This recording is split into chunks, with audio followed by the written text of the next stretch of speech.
Assalamualaikum warahmatullahi wabarakatuh. Innal hamdalillah nahmaduhu wa nasta'inuhu wa nastaghfiruh wa na'udzu billahi min syururi anfusina wa sayyiati a'malina may yahdihillahu fala mudilla lahu wa may yudlil fala hadiyalah. Asyhadu an la ilaha illallah wahdahu la syarikalah wa asyhadu anna Muhammadan abduhu wa rasuluhu la nabiyya wa la rasula ba'dah. Nusalli wa nusallim ala nabiyyina Muhammadin wa ala alihi wa ashabihi wa man tabi'ahum bi ihsanin ila yaumiddin. Amma ba'd. Faqala ta'ala fi kitabihil karim, ya ayyuhalladzina amanu taqullaha haqqa tuqatih wa la tamutunna illa wa antum muslimun.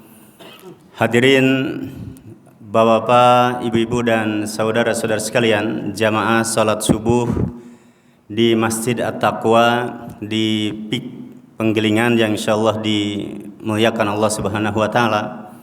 Alhamdulillah kembali kita dipertemukan dalam rangka sama-sama untuk melaksanakan sebagian amal soleh, sebagian ketaatan, dan mudah-mudahan yang kita lakukan di masjid ini masuk ke dalam kategori kalangan yang senantiasa memakmurkan masjid-masjid Allah Subhanahu wa taala. Karena sebagaimana disebutkan oleh salah seorang tabi'in yaitu Imam Al-Auza'i, beliau menyebutkan ada 5 kebiasaan yang dilakukan oleh para sahabat, ya, atau bahasa lainnya ada 5 karakteristik daripada sahabat Rasul. Di antaranya adalah mereka senantiasa menyatu ya dengan kaum muslimin, tidak menyempal. Kemudian mereka senantiasa mengikuti sunnah Nabi Muhammad sallallahu alaihi wasallam. Dan kemudian yang berikutnya adalah mereka senantiasa memakmurkan masjid. Ya, jadi ada istilah luzumul jamaah, yang kemudian ittiba'us sunnah, yang kemudian imaratul masajid, yaitu senantiasa memakmurkan masjid-masjid Allah Subhanahu wa taala. Yang kemudian yang keempat, mereka adalah senantiasa tilawatul Quran, ya, senantiasa membaca Al-Quran.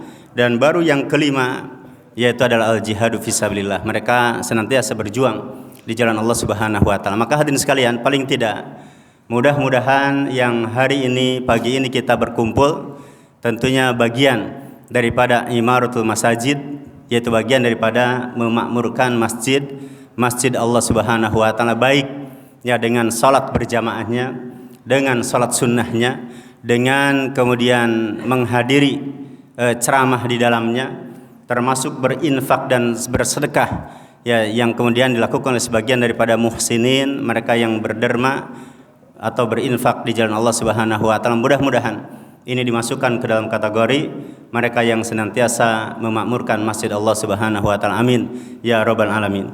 Bapak dan Ibu sekalian, jamaah salat subuh yang dimuliakan Allah Subhanahu wa taala, tema kita masih dalam bingkai terkait dengan pentingnya menghadirkan niat. Tetapi karena di dalamnya banyak hadis-hadis, ya, sehingga kalau kemudian satu persatu dibahas butuh waktu yang panjang. Sehingga kita jadikan pagi hari ini hadis tentang sakitnya Sa'ad bin Abi Waqqas. Ini merupakan pertemuan terakhir untuk pembahasan niat, ya, walaupun masih banyak hadis yang lain. Seperti terkait dengan hadis ada 3 orang yang terjerembab di gua, itu masuk ke dalam pembahasan niat. Demikian juga terkait dengan Nabi menyatakan tidaklah kalian berjalan, ya, dalam peperangan, dalam safar, khususnya dalam peperangan. Maka Nabi mengatakan di Madinah ada orang-orang yang berbaring, orang yang duduk, orang yang tidur, tetapi pahalanya mirip dengan pahala kalian. Yaitu apa? Mereka yang habasahumul udhr, mereka yang kemudian tertahan oleh kondisi. Ya, ada udhur, bisa jadi karena faktor apa?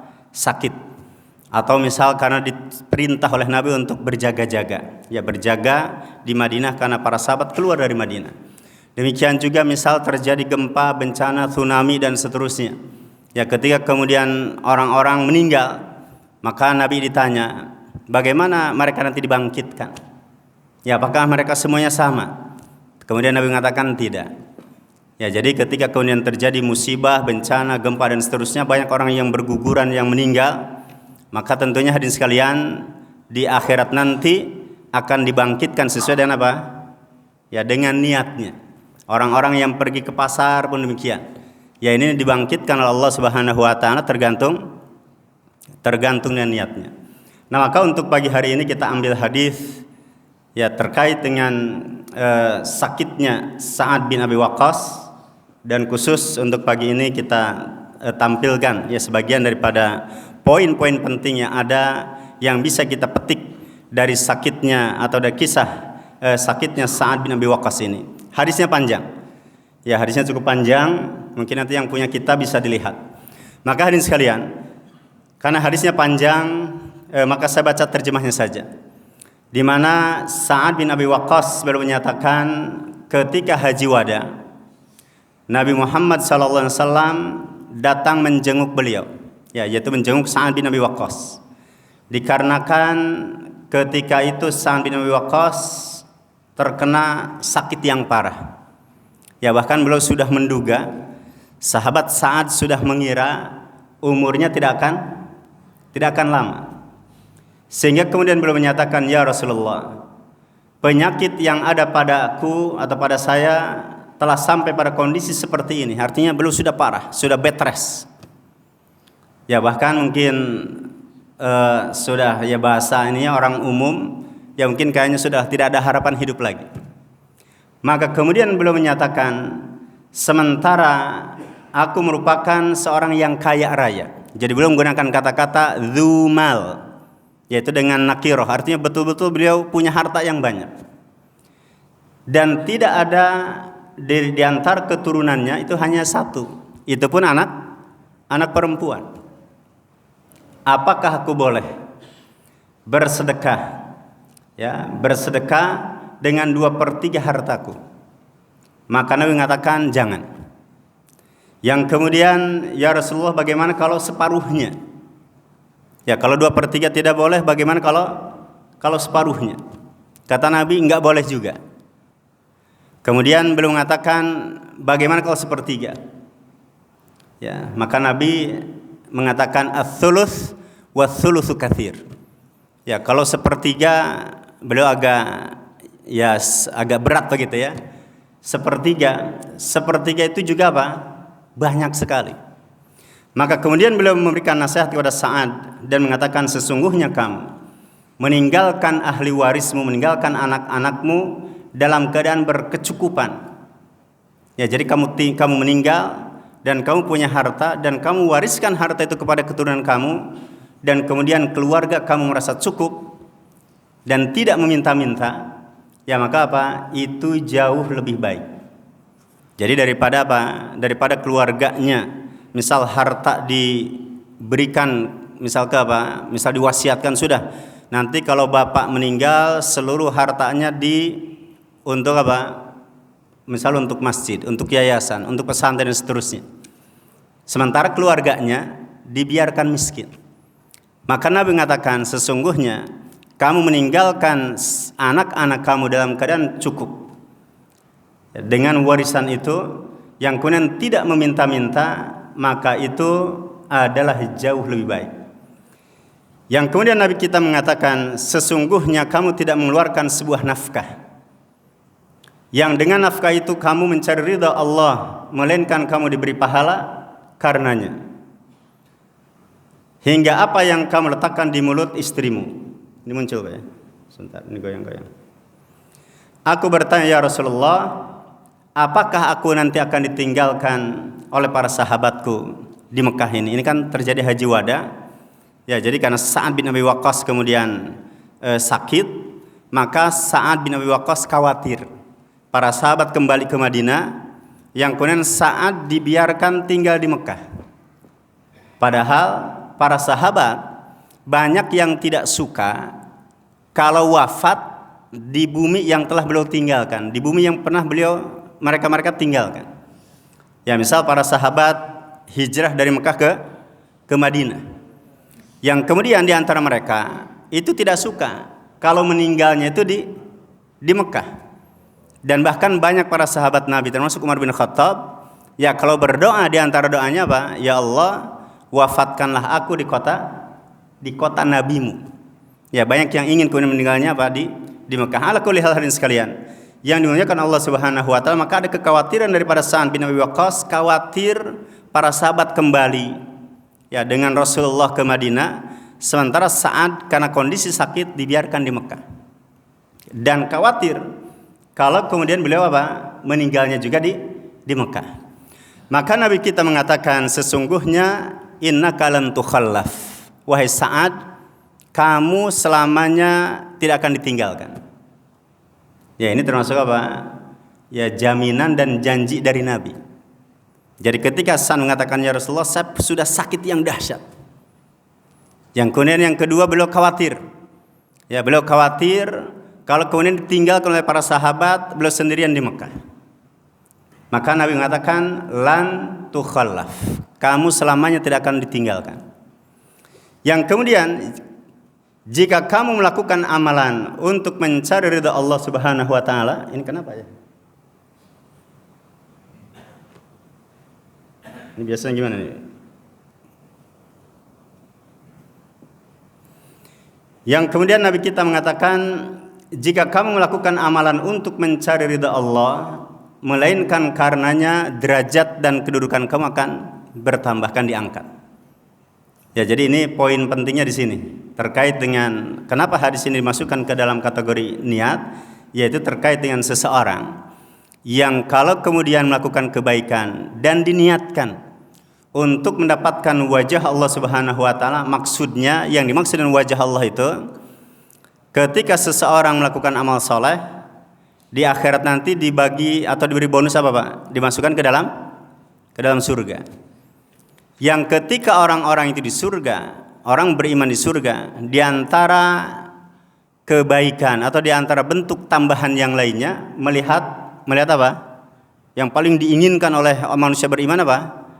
Wujuhu yauma idzin nadhirah ila rabbiha nadhirah. Jadi yang diinginkan oleh orang beriman itu ingin melihat apa? Wajah Allah Subhanahu wa taala. Maka banyak redaksi hadis yang suka menyebutkan kata-kata tabtaghi bihi wajh Allah. Ya, kamu dengan amalan saleh itu berharap apa? Mendapat wajah Allah. Atau misal hadis yang lain riwayat Tirmidzi, kemudian Abu Dawud, ya yang kemudian Nabi nyatakan, tidaklah seseorang belajar untuk menuntut ilmu dan tidak ada yang dia cari kecuali wajah Allah. Ya banyak redaksi hadis yang suka menggunakan kata-kata kamu mengharap wajah Allah. Maksudnya tadi orang itu dimasukkan ke dalam surga dan nanti di surga apa? Melihat wajah Allah Subhanahu wa taala. Nah, maka ma'asyiral muslimin yang dimuliakan Allah Subhanahu wa taala, yang kemudian kita lanjutkan, barangkali sekalipun kamu ditinggal, ya jadi kalaupun Sa'ad, walaupun kamu nanti ditinggal, tapi nantinya akan ada beberapa kaum yang bisa mengambil manfaat dari kamu, tapi ada juga kaum yang dengan keberadaan kamu mereka merasa terancam. Ya, jadi kamu itu membawa madarat bagi sebagian kaum, yaitu apa? Orang-orang kafir. Karena nanti akan kita lihat di antara yang dilakukan oleh Sa'ad bin Abi Waqqas ketika belum menjadi panglima perang dalam perang Qadisiyah, itu kan luar biasa. Ya, pasukan Persia tumbang. Ya, ini yang maksud dengan sabda Nabi, memberi manfaat kepada orang beriman dan memberi madarat kepada orang-orang kafir. Yang kemudian Nabi mendoakan, ya Allah, luluskanlah untuk sahabat-sahabatku ya hijrah mereka, dan janganlah engkau kembalikan mereka ke belakang. Ini kan para sahabat sudah niatnya bulat nih Pak. Ya, niatnya bulat, hijrahnya karena Allah. Maka Nabi mendoakan, ya Allah, luluskan hijrah mereka dan jangan kembalikan mereka kepada ke belakang. Termasuk yang dimaksud dengan ke belakang itu adalah kepada kekafiran. Ya, kekafiran kemudian menjadi murtad, walaupun tidak dipungkiri ya Bapak dan Ibu sekalian, ada memang di antara yang sudah masuk Islam kemudian keluar lagi dari Islam. Tapi ada juga yang pada zaman Nabi dia murtad. Ya, dia keluar dari Islam. Tapi nanti zaman sahabat Abu Bakar As-Siddiq, kemudian apa masuk? Masuk Islam lagi. Nah pertanyaannya, kalau ada sahabat Nabi yang murtad zaman Nabi dan masuk Islam lagi, kembali ke pangkuan Islam lagi di zaman sesudahnya, entah itu Abu Bakar, Umar, Utsman, Ali, kira-kira nih Bapak Ibu sekalian, label sahabatnya hilang atau tidak? Itu tidak. Ya nanti pembahasannya terkait dengan definisi sahabat. Ya Ibnu Hajar, kemudian para ulama hadis, ya mereka suka mengatakan apa? Definisi sahabat Nabi itu adalah mereka yang bertemu dengan Nabi dalam keadaan Islam, meninggal dalam keadaan Islam meskipun sempat mengalami apa? Murtad.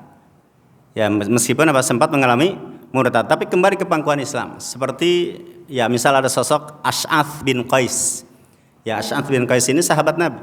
Walaupun dia murtad zaman Nabi, tapi masuk Islam lagi zaman Abu Bakar As-Siddiq, dan Abu Bakar As-Siddiq mengakui keislamannya. Maka Ash'ath bin Qais tetap ya beliau seorang sahabat Rasul. Yang kemudian hadirin sekalian, di antara pelajaran berharga yang bisa kita ambil sekilas saja, Sa'ad bin Abi Waqqas termasuk di antara orang yang ya generasi awal masuk Islam. Beliau masuk Islam sekitar umur 17 tahun. Ya, jadi awal termasuk apa? Generasi awal orang-orang yang masuk Islam itu ya di antaranya apa? Sa'ad bin Abi Waqqas. Beliau juga termasuk di antara sahabat Nabi yang mengikuti semua peperangan. Ya, perang Badar, perang Uhud, perang Khandaq, peperangan beliau ikuti. Ya, termasuk nanti menjadi panglima. Ya, menjadi panglima perang, komandan panglima besar gitu ya. Kalau dulu ada Jenderal Sudirman, panglima besar. Ya, maka zaman ketika Khalifah Umar bin Khattab, panglima perangnya dalam perang Qadisiyah itu adalah Sa'ad bin Abi Waqqas. Yang kemudian beliau merupakan sosok sahabat yang termasuk dalam kategori apa? 10 sahabat yang dijamin masuk surga. Ada 4 khalifah. Ya, Abu Bakar, Umar, Utsman, Ali. Kemudian masuk di dalamnya ada Sa'ad bin Abi Waqqas. Ya, dan sahabat yang lain, ya ada Thalhah, ada Zubair, ada Sa'id ya bin Zaid. 10 sahabat Nabi yang dijamin masuk surga, salah satunya adalah Sa'ad bin Abi Waqqas. Yang kemudian beliau termasuk orang yang pertama kali ahli panah. Jadi kalau dilihat siapa pemanah pertama, yaitu apa? Sa'ad bin Abi Waqqas. Jadi pemanah ulung. Bahkan sampai Nabi ketika itu berada di belakang Sa'ad dan mengatakan irmi, ya bi abi anta wa ummi. Ya wahai Sa'ad, lepaskan anak panah itu. Dan jaminannya adalah ayah dan ibuku. Nah maka ini Sa'ad mengatakan bahwasanya betapa ya besarnya kedudukan beliau dengan Sa'ad, bahkan kalau dirunut itu silsilahnya ketemu dengan Nabi kita Nabi Muhammad sallallahu alaihi wasallam. Yang kemudian hadis sekalian, umur beliau sekitar 78 tahun, walaupun ada khilaf, ya ada yang mengatakan 80, ada 79, itu biasa. Dan beliau kemudian apa? Wafat ya dan dikubur di Baqi. Baqi di mana, Pak? Di Mekah apa Madinah? Ya, beliau sesuai dengan keinginannya. Ya, beliau tidak ingin meninggal di Mekah. Ya, tidak artinya Allah wafatkan sesuai dengan keinginannya.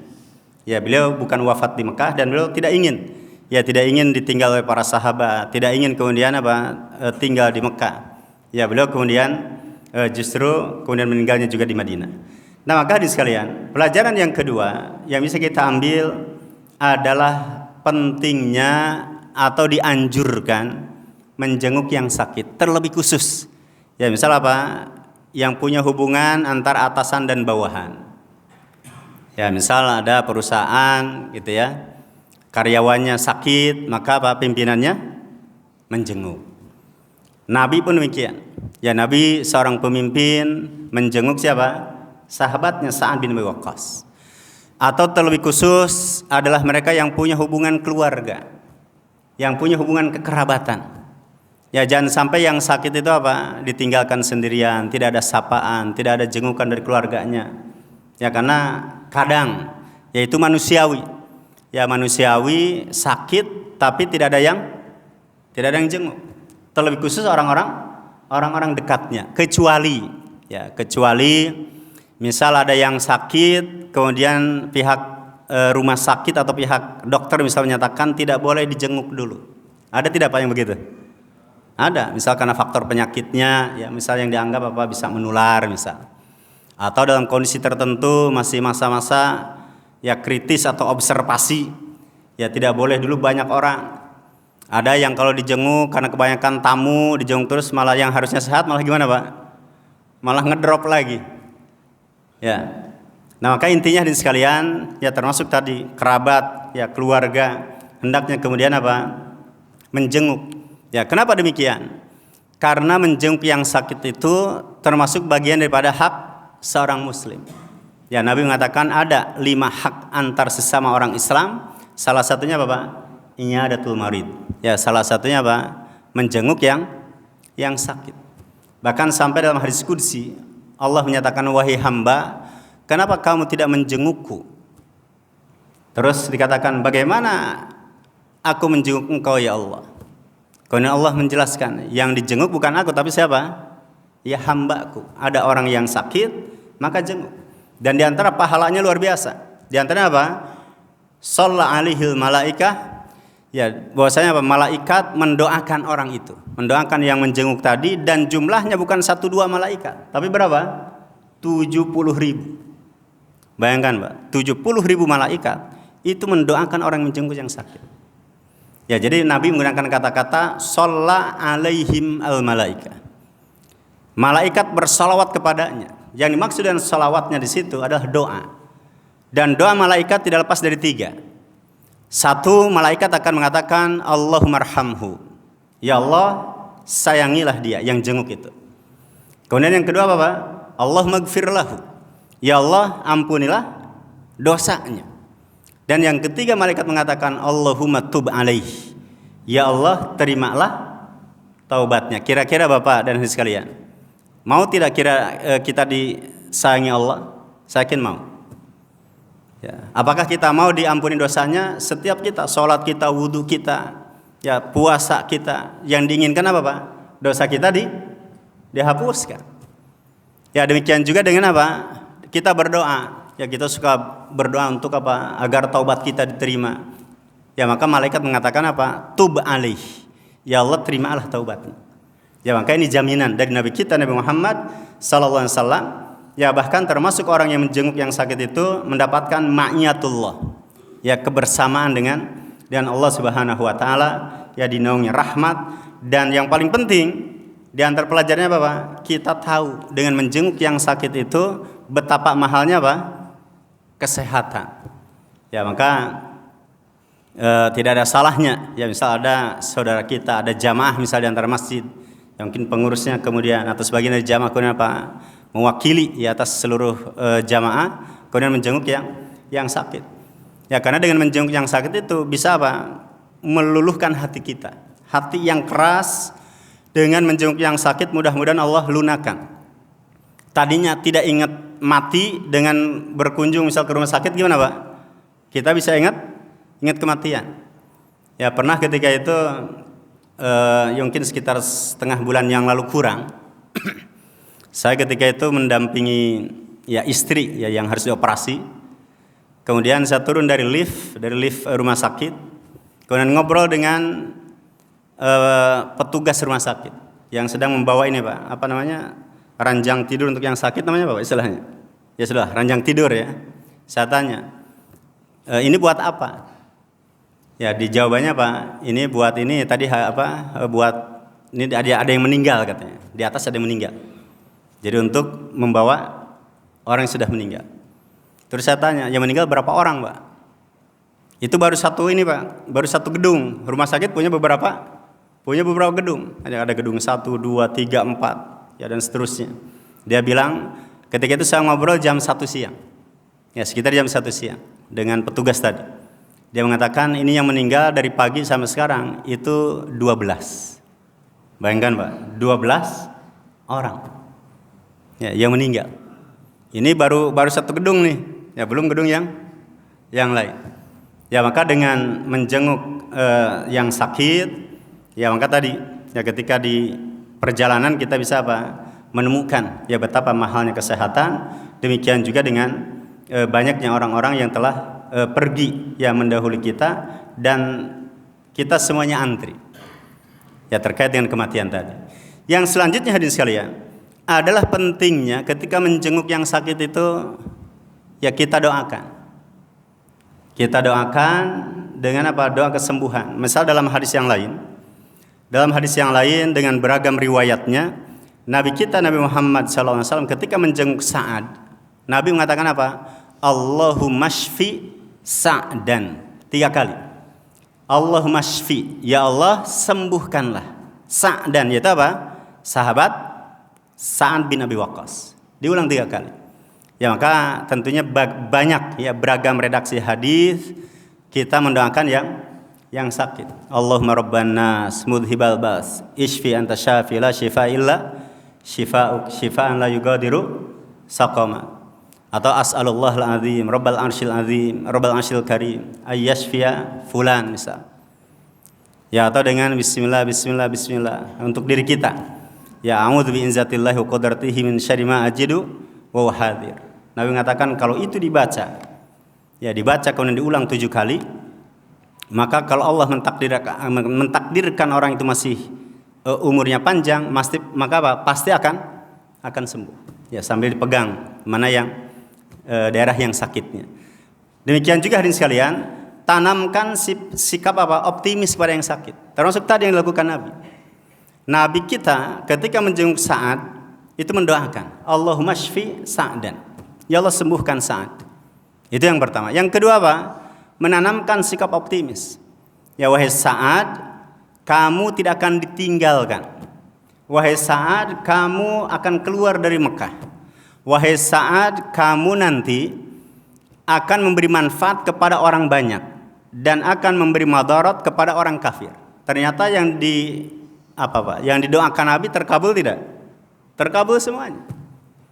Ya, sehingga Sa'ad bin Abi Waqqas yang tadi sudah kalau bahasa umumnya kayaknya sudah putus harapan, dalam arti bukan putus harapan ya, beliau sudah mengira kayaknya ini sakit yang membuat akan datangnya kematian. Sama dengan kita, Pak. Kita kalau sakit parah, yang terbayang kita apa, Pak? Kan kematian. Ya, yang terbayang kematian. Sehingga kemudian Sa'ad, karena yang terbayang beliau adalah kematian, maka apa? Seolah seluruh hartanya itu tidak bernilai. Beliau kaya raya, punya anak satu-satunya, yang kemudian apa? Boleh nggak nih saya serahkan harta ini seluruhnya, atau 2/3-nya, atau kemudian separuhnya? Nabi melarang. Ya, Nabi melarang. Karena nanti ada pembahasan terkait dengan yang kita sebutkan nanti, tidak dianjurkan bagi orang yang sakit parah dan kemudian akan meninggal, tidak dianjurkan untuk apa? Mewasiatkan seluruh hartanya, separuh hartanya, 2/3 hartanya, itu nggak boleh. Ya, kalau dia sakitnya sakit parah dan dia mengira itu akan meninggal. Nah, maka di sekalian, yang selanjutnya adalah ternyata apa? Doa Nabi dikabulkan, dan ternyata saat yang tadinya punya anak hanya 1 itu pun perempuan, Allah berikan lagi apa? 17 anak laki-laki. Ya, kemudian ditambah lagi berapa, Pak? 12 anak perempuan. Bapak dan Ibu, atau khususnya Bapak-bapak, jangan tanya saya, Ustadz, berapa jumlah istrinya? Ya, karena anak laki-laki berapa nih, Pak? 17. Anak perempuan 12. Kira-kira dari 1 ibu mungkin nggak, Pak? Ya, walaupun ternyata sejarah mencatat. Ya, sejarah mencatat dari 10 sahabat Nabi yang dijamin masuk surga, Abu Bakar, Umar, Utsman, Ali, ya, kemudian ada Zubair, ada Talha, ada Sa'id bin Zaid, ada Sa'ad bin Abi Waqqas. Ternyata hadirin sekalian, 10 yang dijamin masuk surga itu 9-nya, ini mohon maaf ini ibu-ibu, mudah-mudahan tidak marah. Ya, 9-nya adalah melakukan poligami. Ya, jadi dari 10 itu 9 sahabat punya istri lebih dari 1. Ali setelah Fatimah wafat itu istrinya langsung beruntun. Ya, belum punya 4 lagi. Nah, ini hadirin sekalian, ya, maka Sa'ad termasuk yang punya istrinya berapa? Ya, lebih dari 1. Maka wajar. Ya, beliau kemudian apa? Dengan doa Nabi, kemudian anaknya totalnya berarti berapa nih, Pak? 29. Ya, 1 ayah punya anak 29. Di sini ada Pak yang punya 29. Kayaknya berat Pak ya. Nah, kecuali kalau tambah lagi gitu ya. Baik, kemudian selanjutnya sekalian, saat mengatakan ya Rasulullah, sebagaimana yang kau lihat, aku sudah sakit parah yang seperti ini. Maka para ulama menyatakan, ya termasuk Syekh Utsaimin menyatakan boleh seseorang memberitahu penyakitnya. Ya misalnya ditanya, Pak sakit apa? Nah, boleh tuh ngasih tahu, oh iya saya sakit, misal Pak asam lambung, atau saya sakit, apalagi Pak? Ya misal dulu dengan COVID atau mungkin asma atau yang lainnya lah ya. Maka dibolehkan. Termasuk dokternya ketika mendiagnosa pasien. Ya, ketika diberitahu dan ketika tahu dokter ini tahu oh ini si fulan ini sakit ini. Biasanya kalau sakitnya sakit yang berbahaya biasanya keluarganya gimana Pak? Keluarganya dipanggil. Ya coba keluarganya datangkan. Ya baru dokter menerangkan oh bapak ini sakitnya ini. Ya bahkan mungkin juga banyak ya dokter atau ada gitu ya dokter mengatakan ini penyakitnya sepertinya tidak akan bertahan ya bapak ini tidak akan bertahan kecuali tinggal hitungan bulan, kan ada begitu Pak ya. Maka apa itu dibolehkan ya, jadi baik dengan dokternya, perawatnya ya. Misal ketika kita nih Pak diambil darah kita, dicek darah kita, kemudian kita ingin tahu gimana hasilnya, maka sebenarnya apa? Tidak boleh disembunyikan. Oh iya, misal apa trombositnya sekian, leukositnya sekian. Ya diberitahu.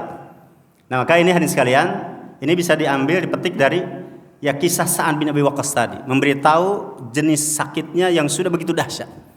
Termasuk hadirin sekalian, ya ini saya selipkan dalam pembahasan ini, kadang ya mohon maaf, kita dengan hadis ini penting juga melakukan apa? Second opinion. Ya ketika satu dokter menyatakan ini sakitnya ini. Nah kita boleh tidak Pak datang ke dokter lain dengan spesialis yang sama, kemudian dan hasilnya bisa beda. Terjadi tidak Pak? Terjadi.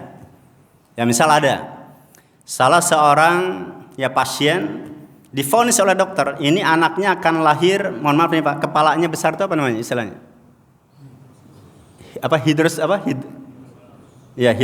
Hidrosefalus ya. Dokter memvonis. Akhirnya kemudian orang itu menelpon salah seorang ustadz, dokter memvonis janin yang ada di rahim istri saya itu akan lahir seperti itu.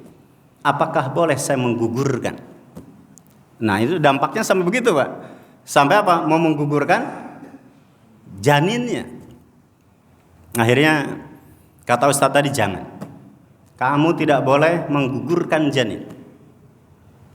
Ya, coba cari dokter yang lain. Datang tuh Pak ke dokter yang lain. Kata dokter yang lain enggak apa-apa. Dan ketika lahir Pak sampai hari ini normal. Ya bayangkan kalau hanya ngikuti satu dokter tadi, dampaknya gimana Pak? Dia bisa apa? Melakukan aborsi. Karena dia tidak siap sebagai seorang ayah, seorang ibu punya anak yang tadi. Ya atau misal termasuk dialami oleh istri saya nih Pak. Ya sekitar tadi sudah melakukan operasi ya kurang dari setengah bulan yang lalu.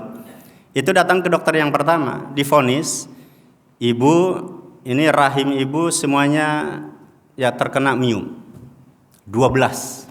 Harus diangkat rahim, tidak boleh telat ya, paling telat minggu depan. Saya lagi mesantren Pak. Ya kondisi saya lagi mesantren, lagi jauh dengan istri. Apa yang terjadi dengan istri? Langsung ngedrop, ya badannya turun, berat badannya turun. Ya karena jauh dari suami. Yang kemudian istri saya melakukan second opinion, datang ke dokter yang lain. Ya kemudian diperiksa, kata dokter yang satunya, oh ini bukan 12 nih Bu, ini 4. Ya ada 4. Ada 4 hanya gede 1, 3 kecil. Akhirnya istri saya tidak putus di situ. Cari lagi dokter yang lain. Ya, dan semua dokter tadi, ya itu menyarankan apa? Angkat rahim. Kemudian dokter yang lainnya mengatakan, oh ini harus ditangani oleh onkologi. Onkologi itu apa Pak? Ahli tumor. Wah istri saya makin gelisah lagi. Terus sampai 8 dokter Pak. 8 dokter yang terakhir itu saya dampingi. Ya dia menemukan ada satu dokter perempuan. Yang kemudian ya dokter perempuan ya tidak pakai jilbab gitu Pak ya. Tidak pakai kerudung. Aslinya pakai kerudung tapi nggak tahu dia tiba-tiba melepas. Ketika memeriksa istri saya, si dokter tadi tidak pernah bicara angkat rahim. Dan dia mengatakan, "Bu, akan saya pertahankan. Ya, akan saya pertahankan dan tidak akan saya angkat.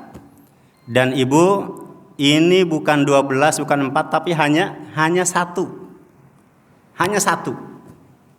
Ya, hanya satu, hanya untuk membuktikan apa analisa atau apa istilahnya Pak, diagnosa ya, diagnosa saya ini salah atau betul, datang lagi ke yang subnya lagi, ke yang lebih spesialisnya lagi. Direkomendasikan datang ke dokter fulan, ya, saya ikut ngantar dengan alat yang lebih canggih lagi tuh Pak, karena dia lebih spesialis lagi. Kemudian ternyata betul, hanya satu dan itu pun di luar.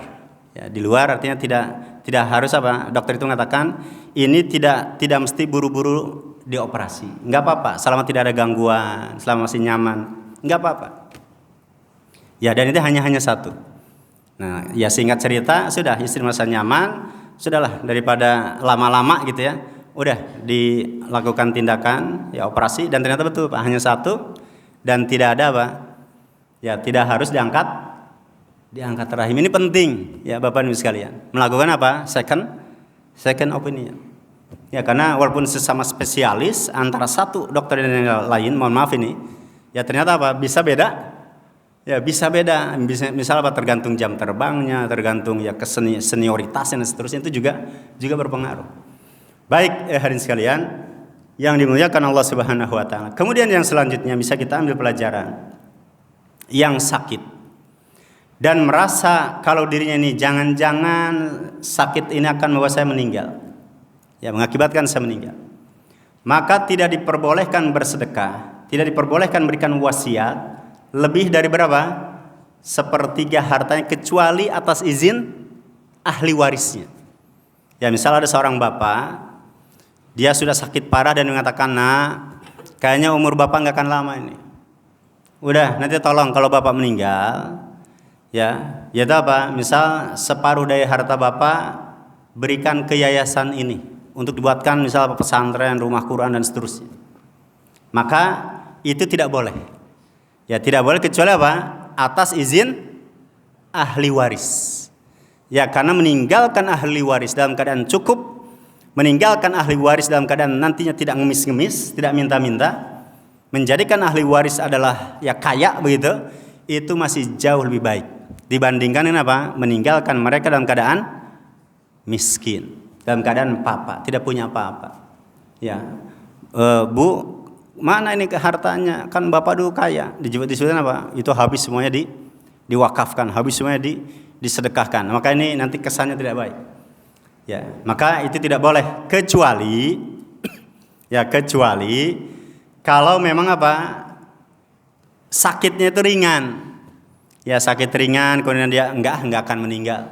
Belum lagi kalaupun ini diwakafkan, yang tanah yang ini sisa yang lain masih ada, maka dibolehkan.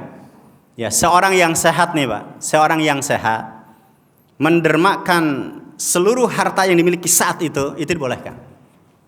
Pernah dicontohkan oleh siapa? Abu Bakar.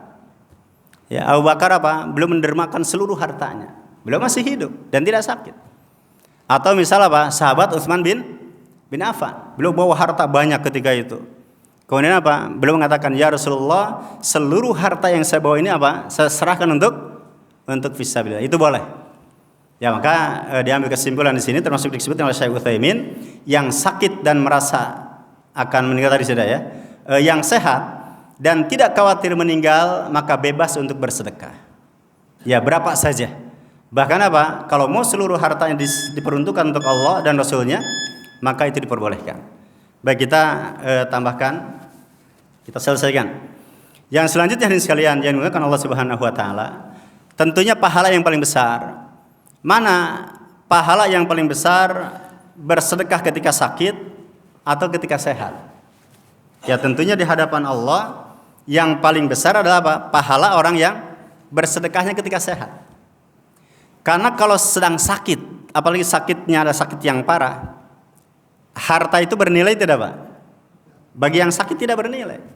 Udah, pokoknya harta yang di sana itu semuanya untuk diwakafkan. Ya untuk disedekahkan. Tapi ketika sedang sembuh nih Pak, ternyata apa? Oh harta itu ternyata apa? Wah ini sayang juga ini kalau semuanya. Ya beda tuh antara ketika sakit dengan sehat. Maka Nabi mengatakan, ya ketika ditanya, ya Rasulullah, sedekah yang mana yang lebih besar pahalanya? Maka Nabi mengatakan, kamu bersedekah pada saat sedang sehat dan merasa apa? Sedang terjangkit sifat pelit. Sedekah yang paling baik itu yang paling besar pahalanya adalah sedekah yang kamu khawatir kalau kamu miskin. Sementara kamu apa? Bercita-cita ingin menjadi orang kaya. Janganlah menunda-nunda kalau bersedekah, kata Nabi. Jangan sampai apa? Ketika kemudian nyawa sudah berada di tengkorok di sini apa namanya?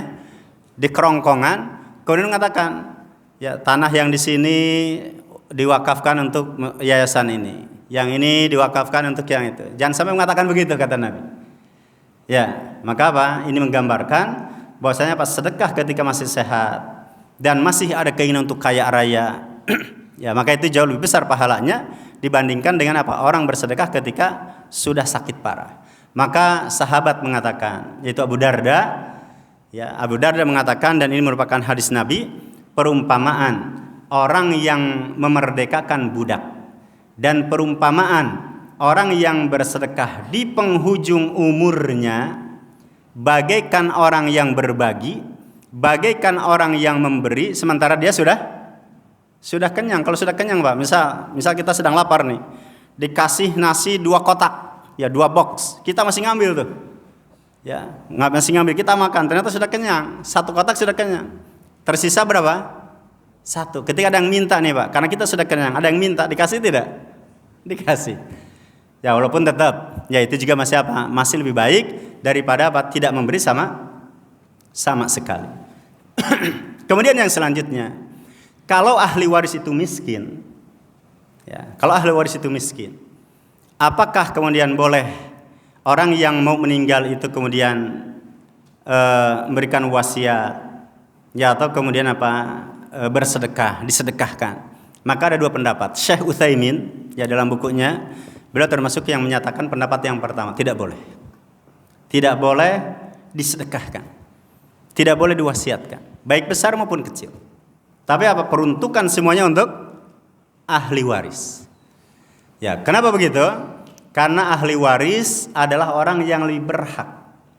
Bahkan ketika orang ini mau meninggal, yang paling berhak itu ahli waris. Kemudian yang kedua, sedekah kepada kerabat, ya termasuk memberi kepada anak, kepada istri, itu apa? Jauh lebih utama dibandingkan kepada orang lain. Maka Nabi mengatakan 1 dinar, ya istilahnya 100.000 begitu ya. Walaupun 1 dinar sekarang sekitar 4 juta, 3 juta lebih. Ya kalau diumpamakanlah dengan sekarang, 100.000 kamu berikan kepada istri kamu untuk nafkah harian, itu masih jauh lebih baik dibandingkan dengan apa? 100.000 didermakan untuk orang fakir, orang miskin, anak yatim, dan jihad di jalan Allah. Ya ini dalam hadis yang saya riwayat Imam Bukhari dan Imam Muslim. Demikian juga hadirin sekalian, yang meninggal perlu digarisbawahi dengan tidak bersedekah kepada yang lain dan memberikan kepada ahli waris karena jumlahnya yang sedikit, maka apa?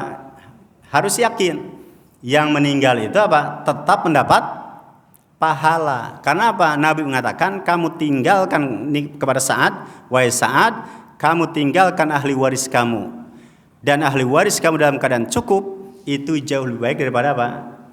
Meninggalkan mereka dalam keadaan miskin. Maka orang yang meninggal tadi tetap ya mendapatkan pahala dari Allah Subhanahu wa taala. Dan pendapat yang kedua boleh, ya tapi dengan catatan, ya jika ahli waris mengizinkan. Nanti bisa dilihat ya dalam surat An-Nisa 8, itu ketika terjadi bagi waris, ada kerabat, ada anak yatim, dan ada orang miskin, maka apa? Farzuquhu minhu, berilah mereka sebagian. Ya, sebagian itu ya seberapa saja.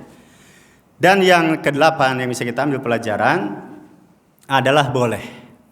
Ya boleh siapa saja untuk menyimpan hartanya, ya entah dengan menabung, ya dengan saving begitu, termasuk apa? Dengan investasi, itu boleh. Selama cara yang digunakan cara yang benar.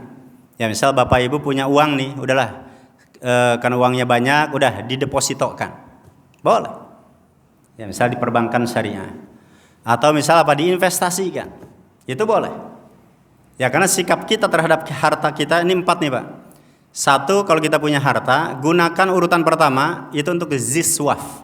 Zakat, infak, sedekah, wakaf. Itu yang pertama. Urutan pertama. Yang kedua urutannya adalah bayar utang. Ya, jadi kalau kita punya uang, selipkan dulu tuh untuk wakaf, selipkan dulu untuk zakat, selipkan dulu untuk sedekah.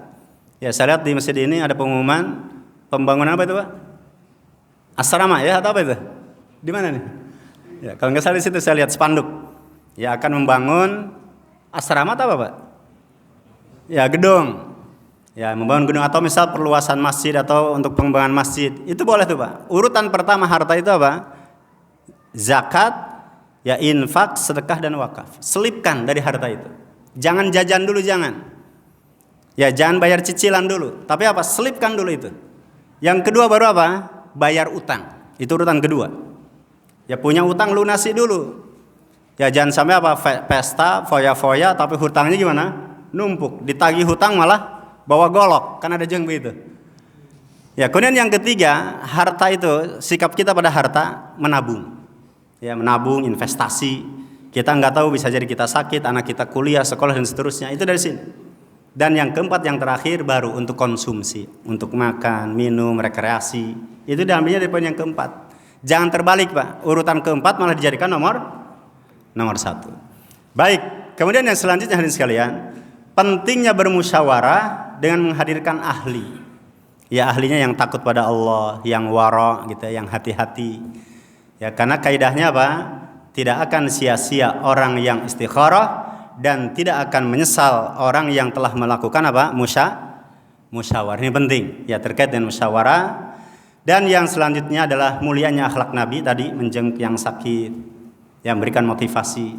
Yang kemudian terbukti benarnya mukjizat Nabi kita Nabi Muhammad sallallahu alaihi wasallam. Seperti apa? Sa'ad bin Abi Waqqas ya memang sembuh. Ya, Nabi mengatakan kamu tidak akan ditinggalkan. Ya, demikian juga apa?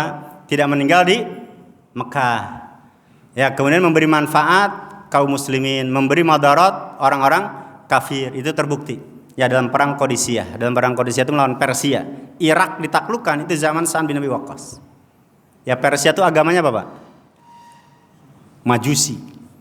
Ya, itu kalah zaman ketika dipimpin zaman Umar bin Khattab, dipimpin oleh Sa'ad bin Abi Waqqas. Maka orang-orang Syiah itu sangat benci ya pada Umar, ya pada sahabat Umar, karena apa? Irak yang dulunya adalah Majusi gitu ya, itu dikalahkan oleh oleh kaum muslimin. Kemudian yang selanjutnya hadirin sekalian, ini belum tertulis, ini harusnya 12 ini, kelewat. Antusiasnya para sahabat dalam kebaikan. Ya, demikian juga dengan apa? Seseorang yang beramal dengan niat karena Allah, ini poin penting kajian kita. Ya, maka apa? Derajat dan kedudukannya akan ditinggikan oleh Allah. Ya, akan apa? Derajat dan kedudukannya akan bertambah. Terlebih khusus nanti dalam kehidupan akhirat nanti. Dan yang ke-13, insya Allah sampai 14 kalau tidak salah, seseorang akan diberi pahala lebih sempurna tatkala memberi nafkah kepada keluarganya dan bahkan dirinya jika diniatkan karena Allah. Saya sengaja membold, yang menghitamkan kata-kata lebih. Ini saya lebih setuju dan pendapat menantunya Syekh Utsaimin. Kalau Syekh Utsaimin mengatakan harus diniatkan semuanya. Tapi kalau menantunya Profesor Dr. Khalid bin Muslih ya, Khalid Al-Muslih, Khalid bin Abdul Al-Muslih, beliau mengatakan kalau diniatkan itu lebih sempurna. Karena ada amalan, ya menurut beliau, yang tidak diniatkan Allah tetap mengganjarnya. Contohnya, ya, jadi menurut yang pertama, syarat mendapatkan kebaikan itu harus diniatkan. Ini dalam ibadah yang sifatnya mahdoh, yang baru mahdoh. Ya, kalau sholat, puasa itu tetap harus diniatkan. Tapi ada yang spontanitas, yang kadang tidak perlu niat, tapi Allah tetap ganjar. Ya, maka apa? Contohnya apa? Misal pelacur memberi minum anjing. Karena ada dalam riwayat Bukhari. Ya, seorang pelacur ketika dia menemukan seekor anjing yang kemudian kehausan, dia apa, Pak? Khala'at muqaha. Dia lepas sepatunya, dia turun ke sumur, kemudian apa? Dia ciduk. Dia ciduk air, dia bawa air itu, kemudian apa? Sampai diberikan ke anjing tadi. Apa yang disabdakan Nabi? Ghufira laha. Ya, dosanya diampuni oleh Allah Subhanahu wa taala. Itu spontanitas, Pak. Dia menolong si pelacur itu, dan redaksi hadis menggunakan kata-kata apa? Imro'ah bagiyah. Pelacur itu apa, Pak? Udah jadi profesi. Ya, dia sudah jadi profesi. Bukan zinahnya bukan sekali dua kali, tapi sudah rutin. Tapi apa? Allah ampuni. Ya Allah ampuni dosanya. Demikian juga dengan Ummu Salamah. Ummu Salamah itu ngasih makan anak-anaknya. Yang harusnya ngasih makan siapa, Pak? Yang ngasih makan harusnya siapa? Kan suami. Ummu Salamah bertanya kepada Rasulullah, "Ya Rasulullah, bagaimana dengan saya yang memberi makan anak-anak saya?" Maka Nabi mengatakan, "Bagi kamu pahala besar." Jadi ketika istri bawa anaknya, misal jajan bakso, jajan apa lagi, Pak? Seblak begitu ya. Enggak usah diniatkan, ya Allah, hamba memberikan seblak pada anak saya ini untuk. Nah, itu enggak mesti ngomong gitu, ya, udah otomatis ngajak nih jajan. Atau si istri neraktir suaminya, "Pak, udah untuk malam ini biar mamah yang traktir." Enggak usah ngomong, "Ya Allah, aku traktir suamiku dalam rangka untuk apa?" Diniatkan karena itu, tanpa ngomong gitu, Pak. Itu sudah dapat pahala. Ya, demikian juga dengan seorang suami menggauli istrinya. Cukup si suami mengatakan dengan apa? Sebelum melakukan hubungan suami istri, bismillah ya Allah majarbin syaitan, wajin bisyaitan warzaqtana, tanpa diniatkan. Ya Allah, dengan menggauli istriku ini aku niatkan ya karena Allah. Itu enggak ngomong begitu. Itu pun apa? Sudah otomatis. Karena Nabi menyatakan wa fi bud'i ahadikum shadaqah. Dan ketika kamu menggauli istri kamu, ada nilai sedekah. Dan yang terakhir, yang ke-14 adalah jangan dilupakan, niat itu merupakan bagian daripada iman. Ya, niat itu merupakan bagian daripada apa? Amalan hati. Coba terakhir nih, iman itu rukunnya 3 nih. 1 apa? Lisan. 2 kemudian hati. Kemudian 3 amal. Nah, maka di antara amal tadi, ya, karena hati itu ada 2 nih, Pak. Ada perkataan hati, ada amalan hati. Maka niat itu di antara 3 tadi nih, Pak, masuk ke lisan atau ke hati nih, niat. Ya, yang kuat masuk ke hati. Ya, jadi niat itu ada di dalam hati. An-niyatu mahalluhal qalbu. Niat itu tempatnya ada di hati. Ya, maka harus kita yakini, ya, jangan dilupakan permasalahan niat ini. Ya, niat sangat penting dan sangat menentukan baik tidaknya amalan kita, besar tidaknya pahala kita di sisi Allah Subhanahu wa taala. Insyaallah untuk bulan yang akan datang kita langsung nanti masuk ya ke dalam pembahasan tentang taubat. Jadi untuk masalah niat kita cukupkan di pagi hari ini, dan sebelum saya akhiri, mungkin jika ada hal yang ingin ditanyakan, ditanggapi seputar permasalahan niat yang hadis-hadisnya yang sudah kita bahas ini, saya persilahkan. Silakan Bapak Ibu, mungkin ada hal yang disampaikan, ditanggapi, saya persilahkan. Oh iya, silakan Bapak.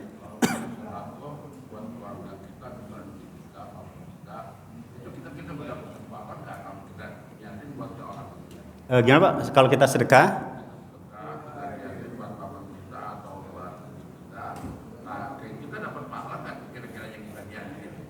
Sudah meninggal orang-orang yang tadi disebutkan. Baik, hadirin sekalian, terkait dengan kita bersedekah, ya, jadi kita bersedekah atas nama, misal untuk atas nama apa? Ibu kita yang sudah meninggal. Jadi sedekah kita itu apa? Diperuntukkan, ya tentu diperuntukkan untuk Allah, tapi atas nama orang tua kita. Maka apakah itu pertama, apakah sampai boleh, dan apakah kita mendapat pahala? Maka kalau menurut Mu'tazilah ini sekte yang menyimpang. Ya, sekte yang menyimpang, dan sebagian pendapat dari Malikiyah, sebagian kecil dari madhab Maliki menyatakan tidak sampai. Ya, jadi menurut Mu'tazilah itu yang menyimpang lah, dia hanya banyak menggunakan akal. Ya, dan sebagian kecil dari madhab Malikiyah mengatakan tidak sampai. Tetapi jumhur ulama, baik dengan Imam Syafi'i, dengan Abu Hanifah, dengan Imam Ahmad, ya, dan para ulama yang lain termasuk Ibnu Taimiyah dan yang lainnya menyatakan apa? Itu dibolehkan. Ya, dibolehkan termasuk apa? Berkurban atas nama orang tua. Kemudian bahkan menghajikan haji badal nih Pak, menggantikan haji orang tua yang meninggal, boleh tidak? Dibolehkan. Maka jumhur ulama membolehkan. Ya maka terkait dengan tadi, kalau itu dibolehkan, apakah dapat pahala? Iya, otomatis. Ya secara otomatis ketika kita bersedekah atas nama orang tua, dan itu ada Pak dalam Sahih Bukhari. Ya dalam Sahih Bukhari, ketika seorang sahabat bertanya, ya Rasulullah, apakah boleh aku bersedekah ya atas nama ibuku? Yang kemudian Nabi mengatakan iya boleh. Ya sehingga banyak nih Pak, banyak anak-anak, ya anak-anak. Saya pernah lah berkunjung ke salah satu provinsi, salah satu kota, kemudian sholat di salah satu masjid, namanya Masjid Ummi. Ya, Masjid Ummi. Arti Ummi apa Pak? Ibuku. Nah ternyata ketika saya bertanya ke warga sekitar, bahwasanya yang membangun itu anaknya Ustaz. Ya dia bangun masjid itu, tapi dia karena apa? Dia peruntukan. Ya dia peruntukan untuk ibunya, maka diberi nama apa? Masjid Ibuku. Ya sehingga apa?